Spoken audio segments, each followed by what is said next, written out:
Okay guys, it's 12 o'clock now. Might as well get started with this. I'm not going to take too long. My name is Keith Smith. I go by Turtle on the forums, or Keith Turtle, one or the other. And if I'm going to do laboratory stuff, I need to put my laboratory coat on. And so today, our focus is going to be on electrolyte mixing. Safety involved with electrolyte mixing, rubber gloves, safety glasses. And what we're going to talk about is how we can mix and quantify the strength of our electrolyte. All right? But first I want to give just a little bit of insight in what drives me in this whole field of research. I'm a preacher of the gospel, and back in November of '06 I was preparing a message from 2 Peter chapter 2, 2 Peter chapter 1. And as I was looking out the window, I saw something like this, and I said, wait a minute, what does that have to do with 2 Peter chapter 1? And it wouldn't go away, okay? So I got my pencil out and paper and sketched it out and looked at it, and I said, well, some numbers might be nice. And I started getting numbers, and I wrote the numbers down, and is that it? That was it. And I'm not big on visions, but in this case, I believe I had a vision regarding this cell. Over the next few months, as I assembled the parts and got the equipment together to build this thing, I ran across the work of Stanley Meyer. I ran across the Equinox video. I ran across Robbie's replication of it. And I about fell out of my chair when I saw the Meyer cell sitting there on the counter looking just like the same thing I had seen. So without doubt, Stan was a man of faith. He had Jesus Christ as Lord down the side of his dune buggy. And without doubt, I firmly believe that God's hand is in all of this. Okay? In some capacity, some way or another. And that's what drives me to try to find the solution, the answer. We'll get there eventually. I don't know when. Doesn't matter when. But I do believe I have the hand of God with me, and I believe all of us do. And we also have his hand of protection with us. And that is the focus of my talk right now. We're going to talk about electrolyte, and we're going to talk about what it takes to quantify the strength of our electrolyte. Okay, I had a presentation. It's already done as a video, and I'll probably be posting that on Zero's site on the actual molarity and how we determine the strength of electrolyte. What it boils down to is we go with a molar equivalent, a molecular equivalent of the compound that we're working with. In this case, potassium hydroxide. Go to the table of the elements, add up the molecular weights, it adds up to 56.1. So if you want to make a gram molecular equivalent solution of potassium hydroxide, you need to add, write this down, 56.1 grams of potassium hydroxide to 1 liter of water, distilled water preferably, or deionized water. That will give you a 1 normal solution. Okay, unfortunately, this isn't 100% pure. It's 98% pure. So you just divide out the purity, and it comes up with 57.2 grams of KOH for each liter.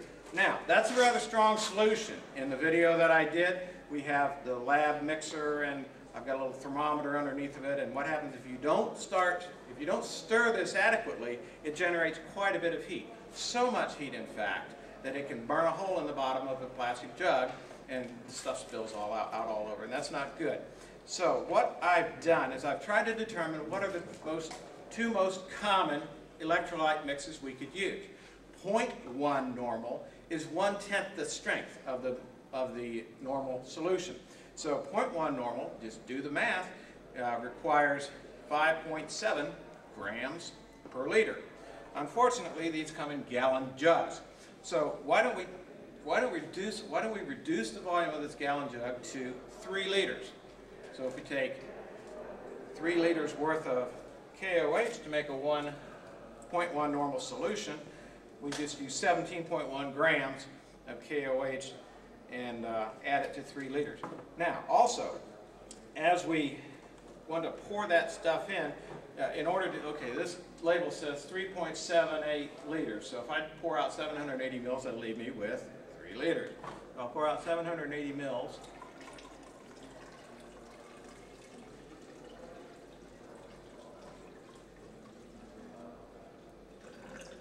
And that leaves me with 3 liters and plenty of shaking room. Okay, so I've determined I'm going to make a 1 normal. This time around I'll make a 2 normal solution. So I will need 34.2 grams of KOH. I've got a little digital scale here. And once again, we don't have, this isn't rocket science. We're not doing quantification for anything really specific, so we don't have to be really accurate with it. We zero out the scale. There's the wrong button. And add 34.2 grams of KOH. Simple enough. Good to wear, protective wear as you go. This stuff, if you get it on your hands and it feels like your skin's melting, go rinse it off. You don't want to cause any problems. I don't know of any long-term health effects, but you don't need to subject it. 34.3, that's close enough. Okay, now, unfortunately I didn't bring my little funnel with me, but I don't think I need it. I've got 3 liters in here, and I've got enough KOH in this to make a 0.2 normal. Now, if you take 0.2 normal and use it in a cell with 1/8 inch spacing, you'll probably get a pretty good current. You might need to go a little bit stronger on your electrolyte, but 0.2 normal in a cell that only has 1/16 inch spacing is going to give you so much current you'll probably end up too hot. Spody uses 1 pound of KOH in 10 gallons of water. Okay, I didn't run the numbers last night. I should have, but I really believe that's only down about 0.03 normal, which is like, if this is 0.2 normal, is like, 1/15 as strong as this. So we're going to add this to, I wish I had a microphone on this. We're going to add this to this bottle of water and quickly put the lid on it and shake. Because as we add it, I can hear it sizzling. And we just put the lid on it and give it a good shake.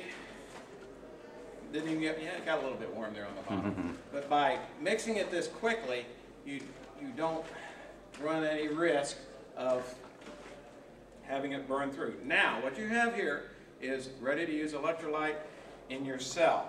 Let's see, and what I have here is an electric probe. It's 2 pieces of stainless steel, 1/16 inch apart. The contacts are coated with epoxy. And we just drop them in. This is the 0.1 normal. We drop them in, and you use a power supply that will hold the voltage constant. And we see we're drawing about 270, 280 milliamps. All right? That gives us an idea of how strong this electrolyte is. If we were to switch it to this new electrolyte,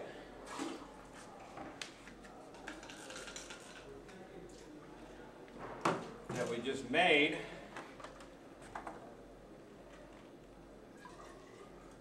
get enough in there to flood the cell.